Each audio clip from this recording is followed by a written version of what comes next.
नमस्कार. मी सौ रोहिणी निलेश निले. चंद्रपुरातील एक उत्कृष्ट व्यक्तिमत्व, सर्वांगपूर्ण अ, व्यक्तिमत्व म्हणूया आपण त्याला.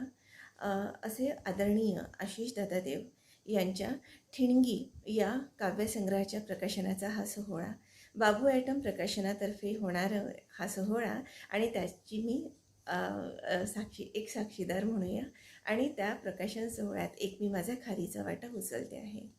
डॉक्टर पद्मरेखा धनकर ज्या अध्यक्ष म्हणून आपल्याला लाभल्या आहेत आजच्या कार्यक्रमामध्ये, अ, अनघा तांबोळी या काव्यसंग्रहाचं प्रकाशन यांच्या हस्ते झालेलं आहे आणि प्रमुख अतिथीस्थान म्हणून सीमा पाटील भसारकर आणि एक काव्यरसिक म्हणून प्रीती नवघरे आणि त्याचप्रमाणे मी सुद्धा एक काव्यरसिक म्हणून आपणासमोर सादर आहे. मी ह्या सगळ्या मान्यवर मंडळीचे स्वागत करते आणि एक काव्यरसिक म्हणून माझ्या मनोगताला सुरुवात करते.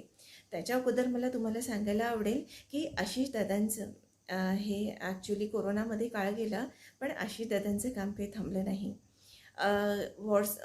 आशिष दादांचं हे 16वं पुस्तक आहे आणि तसा तर हा 4था काव्यसंग्रह आहे. त्यांची शून्यातून गेली, शून्य राहिली, नंतर काजवा आणि आता ठिणगी अशी एकूण 3 पुस्तकं एकाच वर्षात म्हणजे 2021मध्ये आपण प्रकाशित झालेली पाहिलेली आहेत. तर आज जे पुस्तक ज्या पुस्तकाचं प्रकाशन झालं आहे ते पुस्तक आहे, तो काव्यसंग्रह आहे. त्याचं नाव आहे ठिणगी. नावच इतकं जोरदार आहे. तर जेव्हा मी हे पुस्तक नजरेखालून घातलं तेव्हा मला अर्थातच कविता आहे, त्याच्यामध्ये छोट्या छोट्या अगदी कविता आहे, पण त्या कविता प्रत्येक शब्दांमध्ये अर्थ आहे. तसा प्रत्येक शब्दाला अर्थच असतो आणि जेव्हा तो कवितेच्या रूपात येत असतो तेव्हा त्या अर्थाला एक अजून गहन अर्थ लाभलेला असतो. म्हणजे त्या अर्थामध्ये गर्भित अर्थ असतो. त्याला तो मिळत असतो किंवा दिसत असतो किंवा नसेल दिसला तर तो शोधायला लागतो. उथळ अर्थ आपल्याला काढता येत नाही. तसं तर एकूण 78 कविता दादांच्या कविता संग्रहात आहे. सगळ्या नजरेखालून घातल्या. कुठलं पण लिखाण असू दे, मग ते 4 ओळीचं असो, 6 ओळीचं असो, 10 ओळीचं असो किंवा एक मोठी कविता असो, दीर्घ कविता असो, कुठला पण प्रकार असू देत, 2 ओळींची 2 ओळी म्हणू आपण त्याला, ती पण असू दे, त्या प्रत्येकामध्ये महान अर्थ दडलेला असतो. ते मी सांगितलंच आहे आणि ह्याची प्रचिती दादांचं पुस्तक वाचताना मला क्षणाक्षणाला येत होती. प्रत्येक कविता ही मुळातच म्हणजे खूप मोठा महान महान म्हणण्यापेक्षा खूप मोठा जो अर्थ असतो ना, त्याचा सार एकत्र शॉर्ट फॉर्ममध्ये आपण ज्याला म्हणूया तो सादर करण्याचं साधनच मुळी कविता असतं. आणि 78 कविता सांगितल्या मी, तर त्याच्यातल्या मला बऱ्याचशा कविता आवडल्या, पण एक कविता जी दुसरीच कविता आहे ती मला आवडली आणि त्या कवितेनी मला बराच विचार करायला भाग पाडलं म्हटलं तरी चालेल. पहिल्यांदा मी तुम्हाला कविता ऐकवून दाखवते. ती कविता आहे, सादर करते आहे. 4 ओळीची 4 ओळी आहे. दादा म्हणतात, कविता म्हणजे अंतरीचे बोल, कविता म्हणजे अंतरीचे बोल, असतात ते सोन्यासारखे अनमोल. कविता म्हणजे अंतरीचे बोल, असतात ते सोन्यासारखे अनमोल. शब्दांना असते भावनेची ओल. आहा, किती छान. शब्दांना असते भावनेची ओल आणि सावरला जातो त्यामुळेच एकटेपणातही तोल. बढिया.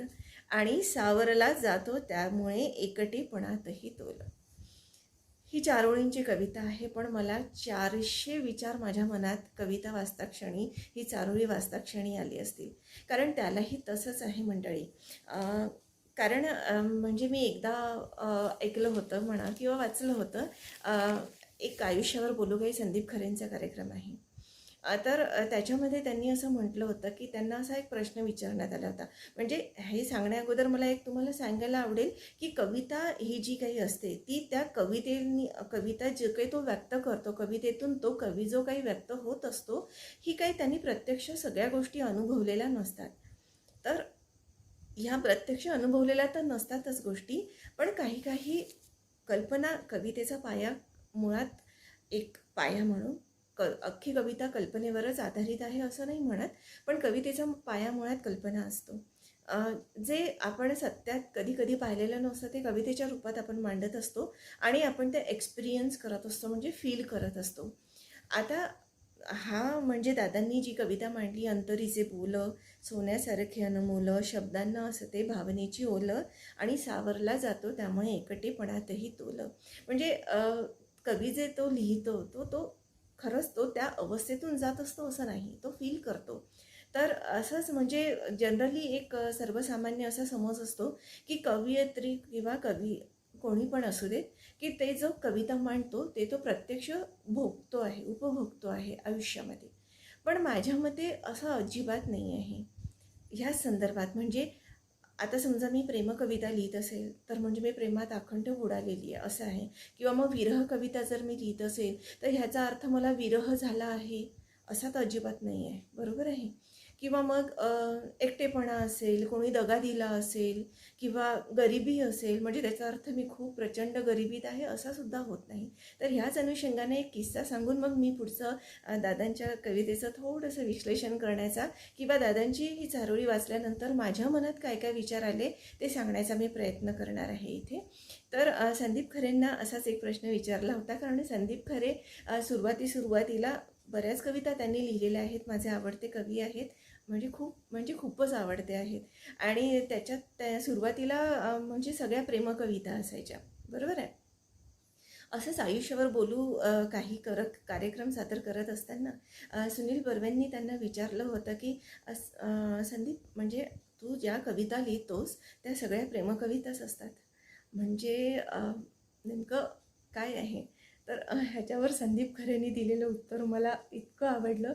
तो म्हणाला की ते म्हणाले की म्हणजे कविता म्हणजे हे काही त्या कवी कुठलीही कविता असू दे, ही त्या कवीचं म्हणा किंवा कवयित्रीचं ते काही आत्मचरित्र नसतं. म्हणजे त्यांनी म्हटलं की मी आता एवढ्या प्रेमकविता लिहितो, म्हणजे ह्या सगळ्या कवितेतला जर मी कृष्ण आहे असं म्हटलं तर पुढचं बोलायलाच नको. म्हणजे सगळ्या कवितेतला मी कृष्ण म्हणजे माझ्या राधा किती. तर असं काही नसतं. ती एक सहज आलेली भावना असते आणि जे न देखे रवी ते देखे कवी असं म्हणतात, आणि त्या भावनेला शक्तीची पाखरं लावून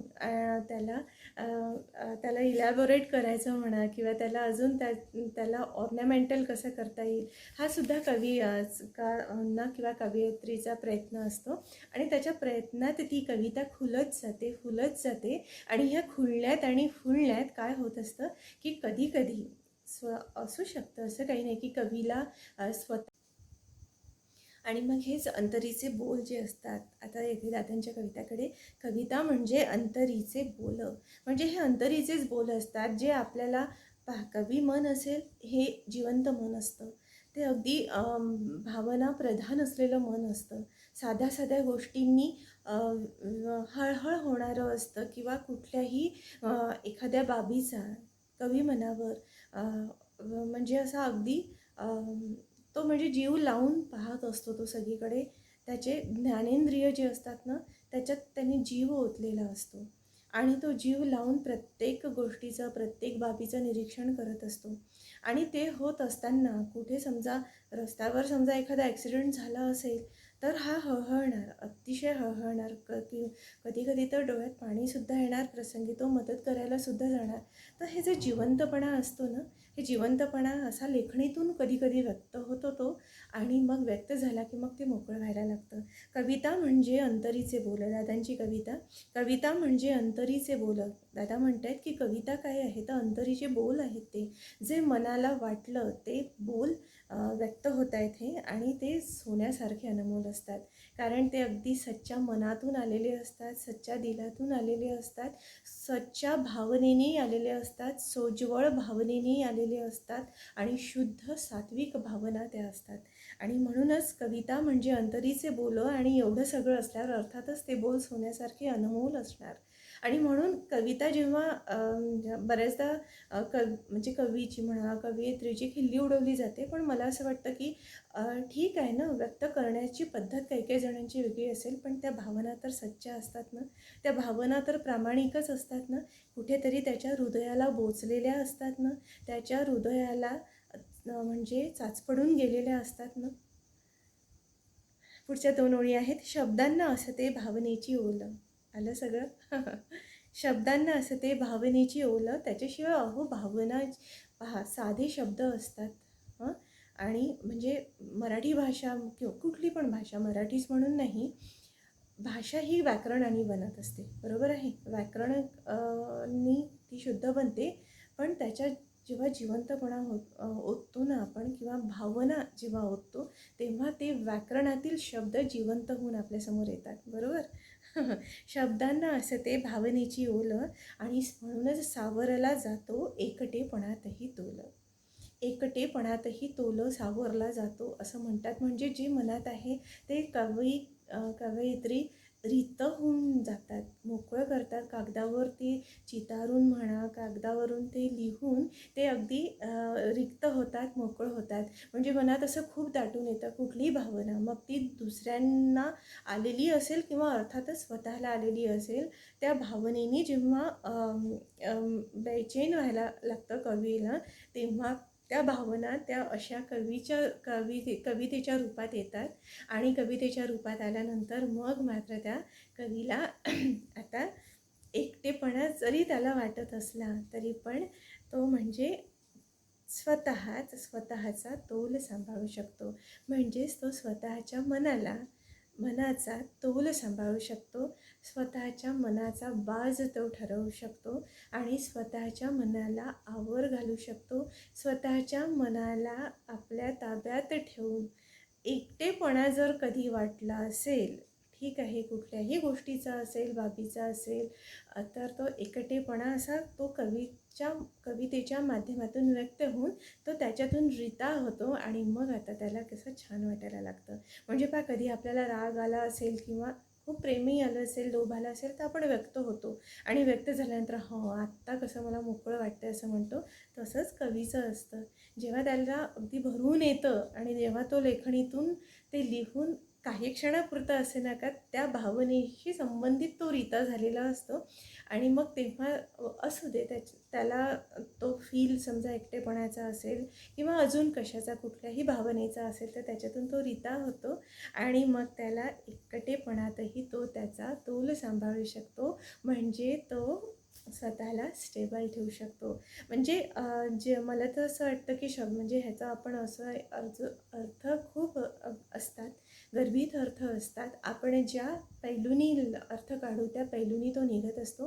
म्हणून मला असं वाटतं, मला म्हणावं असं वाटतं की सावरला जातो त्यामुळे एकटेपणातही तोल, ही जी शेवटची लाईन आहे ना, ही ओळ आहे ना शेवटची, तर एकटेपणातही तोल म्हणजे कुठेतरी समजा एकटेपणाचा फील आला असेल, किंवा मग म्हणजे शब्दांशी ज्यांच्याशी मैत्री असते त्यांना तो एकटेपणा नसतोच, आणि शब्दांनीच व्यक्त केलं तर तो सुद्धा रीता होऊन जातो, आणि मग आपण आपला तोल सांभाळू शकतो. म्हणून ही मला कविता खूप आवडली. परत एकदा वाचते. कविता म्हणजे अंतरीचे बोल, असतात ते सोन्यासारखे अनमोल. शब्दांना असते भावनेची ओल, आणि सावरला जातो त्यामुळे एकटेपणातही तोल. इतकी सुरेख कविता दादा तुम्ही लिहिली, तुमच्या लेखणीतून ही झरली कविता. खूप काही अर्थ आहे, सांगायचं खूप असतं, पण बोलत असताना शब्दही कधी कधी दगा देतात, किंवा खूप कधी काही काही बोलायचं असेल तर काय बोलू ह्या गोंधळात बरंच काही बोलायचं राहून झालं. तसं माझं आज झालेलं आहे. पण मी माझं म्हणजे मला जे वाटलं ते मी प्रामाणिक तुमच्यासमोर बोललेली आहे. तर इथे आज परत एकदा आशिष दादादेव यांना मी त्यांच्या ठिणगी या काव्यसंग्रहाच्या प्रकाशन झालं त्याबद्दल खूप खूप मनापासून शुभेच्छा देते. आणि दादा असेच तुमच्या लेखणीतून असंख्य काव्यसंग्रह